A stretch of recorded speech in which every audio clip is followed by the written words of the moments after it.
Hello. కానమోకు కథావచనం మోహనవచనం పరిజ్ఞాన హితబాండం నిత్య చదువరి శ్రోతలకు ఆహ్వానం. నమస్కారం. చదవదగునెవరు రాసిన తదుపరి చదివిన వెంటనే మరువక పలువురికి వినిపింపబూనిన అది ఏ పరిజ్ఞాన హితబాండమౌపో. మహిళ మోహనవచనమై విరాజిల్లు పరిజ్ఞాన హితబాండం లక్ష్యం ప్రతివారీ సమాచార హక్కు. ఆస్ఫూర్తితోనే ఇప్పుడు ప్రొఫెసర్ ఏ రామచంద్రయ్య విశ్లేషణాంశంగా దిష్టి అంటే ఏమిటి, దాని శాస్త్రీయత ఎంత అనేటువంటి అంశాన్ని ఇప్పుడు మన కానమోకు కథావచనం శ్రోతలకు మీ కానమోకు స్వరంలో విజ్ఞానాంశంగా వినిపిస్తాను, వినండి. దిష్టి అంటే ఏమిటి, దాని శాస్త్రీయత ఎంత? ప్రొఫెసర్ ఏ రామచంద్రయ్య విశ్లేషణ ఇక వినండి. దిష్టి అంటే ఏమిటి?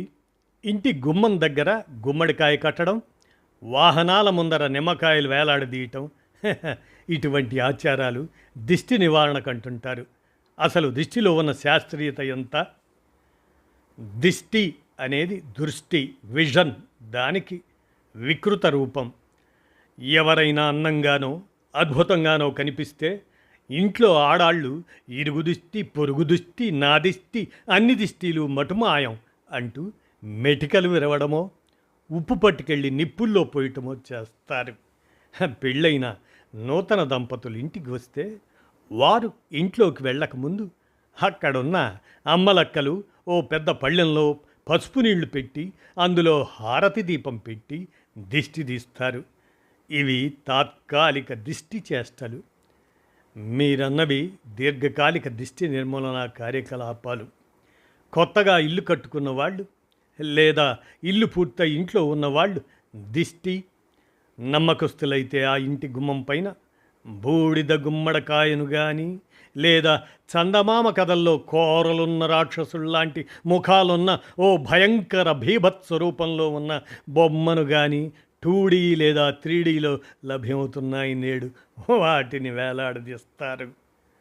లక్షలాది రూపాయల మానసిక వేతనాలు, మాసిక వేతనాలు, ఆదాయాలు ఉన్నవారు కార్లు తదితర వాహనాలను కొనగలరు. వాటిని కొన్న తరువాత కొన్ని విధాలైన దేవతలు, దేవుళ్ళు ఉన్న దేవాలయాల దగ్గరికి తీసుకెళ్ళి ఆ లక్షలాది రూపాయల మాసిక వేతనాలు ఉన్నవాళ్ళు ఆ కారును దేవాలయాల దగ్గరికి తీసుకెళ్ళి పూజలు చేయించి మీరన్న విధంగా నిమ్మకాయలు, వెంట్రుకలు, గవ్వలు తదితర పటాస్థిలను వాహనాల గ్రిల్లులకు తగిలించి వేలాడదీస్తారు. ఇది వాహన దిష్టి నిర్మూలన చేష్టలు. ఇక్కడ దిష్టి చేష్టలు చేసే అందరి పరమార్థం ఒక్కటే.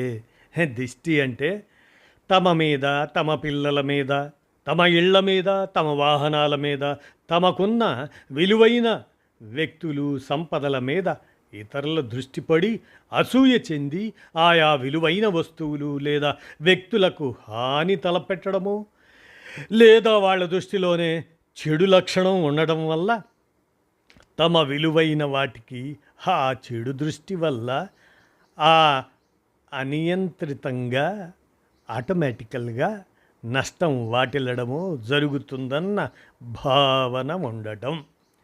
వైజ్ఞానికంగా చూస్తే పంచేంద్రియాలలో అతి ప్రధానమైన కన్ను కాంతిగ్రాహక ఇంద్రియావయవం. పంచేంద్రియానాం నయనం ప్రధానం అన్న తెలివితేటలున్న వాళ్ళు అలనాటి కాలంలోనే ఇంటర్నెట్, ఖండాంతర, గ్రహాంతర వాయువాహనాలు, రాకెట్లు ఉన్నాయనే వాళ్ళు ఈ ఇంద్రియాల జ్ఞాన యంత్రాంగం, సెన్సింగ్ మెకానిజం గురించి కనీస అవగాహన కానీ వివరణ కానీ ఇవ్వలేదు. పైగా అశాస్త్రీయ భావాలు, అశాస్త్రీయ వాదనలతో ముడిపడి ఉన్న దిష్టి అనే భావన మీద నిరసన వ్యక్తం చేయరు. సైన్స్కున్న లక్షణాలు 2: 1 తెలియని వాటిని తెలుసుకోవటం, 2 తెలిసిన వాటికి విరుద్ధంగా ఉన్న భావాల్ని ఎదిరించడం. ఎవరైనా మొదట ఆ ప్రక్రియలో విజయం సాధిస్తే ఏ రెంటిలోనూ ఏ విధమైన వాస్తవ రూపాలు లేకుండా అవి మాకు ఎప్పుడో తెలుసు అంటూ గొప్పలు చెప్తుంటారు. స్వకుచ మర్దనమునకు పాల్పడతారు. వారు ఆచరించే ప్రక్రియలు అశాస్త్రీయంగా ఉండడం వల్ల ఎవరైనా వాటిని ప్రశ్నిస్తే వాళ్ళ మీద తిరగబడతారు. ఛాందసత్వానికి, నియంతృత్వానికి, ఫాసిజానికి కొన్ని సూచికలు ఇవే. ఇలాంటివే కాంతి ఓ శక్తి రూపం. అది ఎప్పుడూ నిలకడగా ఉండదు, పయనిస్తూనే ఉంటుంది. శూన్యంలో కాంతి ప్రయాణించే వేగం ఓ విశ్వస్థిరాంకం, యూనివర్సల్ కాన్స్టెంట్. దాని విలువ సెకనుకు సుమారు 3,00,000 కిలోమీటర్లు. వేగానికి మించిన వేగంతో ప్రయాణించే వ్యవస్థ కానీ, భౌతిక రూపం కానీ, శక్తి స్వరూపం కానీ లేవు. కాంతికి తరంగ స్వభావం వేవ్ నేచర్, కణ స్వభావం పర్టిక్యులేట్ నేచర్, రెండు ఏకకాలంలోనే ఉన్నాయి. పార్టికలేట్ అన్నమాటది. ఒక నాణ్యానికి బొమ్మ, బొరుసు, పార్శ్వాలు రెండూ ఏకకాలంలోనే ఉన్నట్లు కాంతికి కూడా కణ తరంగ ద్వంద్వ స్వభావం, వేవ్ పార్టికల్ డ్యూయల్ నేచర్ ఉంటుంది. నిర్దిష్ట బిందువు నుంచి ఎన్ని కాంతి తరంగాలు ఓ సెకనులో దాటుతాయో ఆ రాశిని కాంతి పౌనఃపున్యం అంటాము. ఒకే విధమైన తరంగ ప్రావస్థ ఫేజ్, అది ఉన్న పక్క పక్క బిందువుల మధ్య దూరాన్ని ఆ కాంతికున్న తరంగ దైర్ఘ్యం వేవ్ లెంత్ అంటాం. ఇలా కాంతి తరంగ దైర్ఘ్యాల విస్తారం ప్రకారం చూస్తే కాంతికి ఉన్న విశిష్టత, వైవిధ్యం మరే వ్యవస్థకు లేదు. కొన్ని వందల కిలోమీటర్ల తరంగ దైర్ఘ్యం నుంచి మిల్లీమీటర్లో కొన్ని కోట్ల వంతు కన్నా తక్కువ నిడివి గల తరంగ దైర్ఘ్యం ఉన్న కాంతులు ఉన్నాయి. వీటినే వర్ణాలు, అదే కలర్స్, లేదా శ్రేణులు, అదే రేంజెస్ అంటాం. మానవుడు చూడగల కాంతి తరంగాల శ్రేణిని దృశ్యకాంతి, అదే విజిబుల్ రేంజ్ అంటారు. సుమారు 800 నానోమీటర్ల నుంచి సుమారు 400 నానోమీటర్ల మధ్య తరంగ దైర్ఘ్య నిడివి ఉన్న కాంతిని మాత్రమే మన కన్ను గుర్తించగలదు. ఇలాంటి కాంతి వస్తువుల మీద, భవనాల మీద, వ్యక్తుల మీద పడి ఆ కాంతి పరావర్తనం చెంది మన కంటి పాప, అదే పిపుల్, దాని ద్వారా కంటి కటకం ఆప్టికల్ లెన్స్ ద్వారా రెటీనా మీద కేంద్రీకృతమవుతుంది.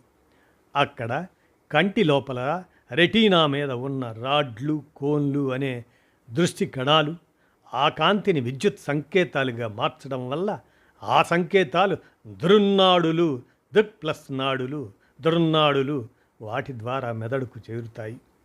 ఆ సంకేతాల సమాకలనాన్నే మనం మన ఎదురుగా ఉన్న వస్తువు లేదా వ్యక్తి లేదా వ్యవస్థ వాటి రూపంగా చూస్తాం.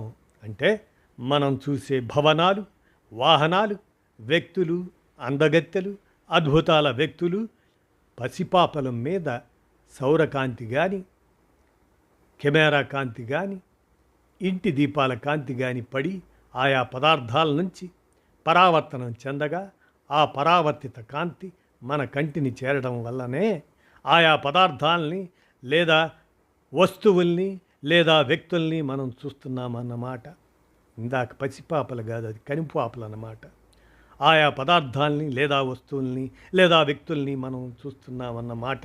అంటే కంటిలోకి కాంతి వెళ్ళడాన్ని దృష్టి అంటారు. కన్ను ఒక కుళాయి కానీ, టార్చ్ లైట్ కానీ, మేఘం కానీ, పండు కానీ కాదు. కంటి నుంచి ఏమీ రాదు. ఏడిస్తే, నవ్వితే కన్నీరు, ఆనంద బాష్పాలు తప్ప. ఆ కన్నీరు లేదా ఆనంద బాష్పాలు వాహనాల మీద పడే అవకాశం ఎటూ లేదు. ఇక విజ్ఞాన శాస్త్రం ప్రకారం కోట్లాది మంది నమ్మే దిష్టికి అర్థం ఎక్కడ అర్థం పర్థం కానీ వైజ్ఞానిక ఆమోదం కానీ లేని దిష్టిని నమ్మని వారు ఎందరూ? పెద్ద పెద్ద శాస్త్రవేత్తలు, ప్రొఫెసర్లు, చదువరులు, నాయకులు, విద్యా వైజ్ఞానిక పాలకులు, అధికారులు 199 మంది వాహనాలకు నిమ్మకాయలు, వాళ్ళ ఇంటి గుమ్మం మీద గుమ్మడికాయలు వేలాడదీస్తూ ఉంటారు. అలాంటి ముష్టి, ముదనష్టి, దిష్టి చేష్టల నష్టాలతో ఛాందస స్వభావాల కష్టాల నిష్ఠూరం వల్లనే భారతదేశ విజ్ఞానాభివృద్ధి పట్ల సరైన దృష్టి లేక వ్యాకులతతో ఉంది అంటూ ప్రొఫెసర్ ఏ రామచంద్రయ్య వీరు జన విజ్ఞాన వేదిక రాష్ట్ర నాయకులు వీరు అందజేసినటువంటి ఈ విశ్లేషణాంశం దిష్టి అంటే ఏమిటి, దాని శాస్త్రీయత ఎంత అనేటువంటి అంశాన్ని మన కానమోకు కథ వచ్చిన శ్రోతలకు విజ్ఞానాంశంగా వినిపించాను. ఆలోచించండి. విన్నారుగా. ధన్యవాదాలు.